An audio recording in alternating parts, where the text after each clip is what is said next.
இவர் சார் கொண்டு சொட்ட தலை விளையாங்களா இவர் விக்கி வச்சு நினைக்க மாட்டாரா? இருக்கிறதுலே ஒரு அயோக்கியமான அதான் சொல்லல ஒரு அயோக்கியமான ஒரு கேனத்தனமான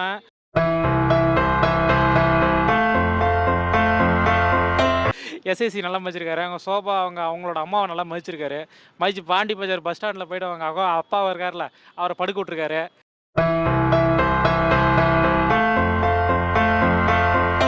சங்கீதா மேடம் அவங்கள வந்துட்டு அமெரிக்கா இருக்குல்ல அமெரிக்கா வந்துட்டு நீ புட்டி பிடிக்கலாம் தூக்கிட்டு போமா அப்படிங்கிற மாதிரி வந்துட்டு நல்லா மரியாதை கொடுத்துருக்காரு. அது போக வந்துட்டு பார்த்தீங்கன்னா ஒரு நடிகைக்கு வந்துட்டு அவர் வீட்டுக்கு பக்கத்துலேயே வந்துட்டு வீடு வாங்கி கொடுத்துருக்காரு 3 கோடியில்.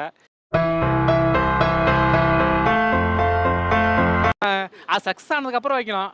நாமளா ஒன்று சக்ஸஸ் மீட் வச்சுக்கிட்டு அங்கே வந்துட்டு பாட்டு பாடிக்கிட்டு ஒரு அதான் சொல்கிறான் அவன் மனக்கட்ட அயோக்கிய இப்போ அவனா நம்பர் ஒன் கேடுகட்ட அயோக்கிய பையன் அவனுக்குலாம் வந்துட்டு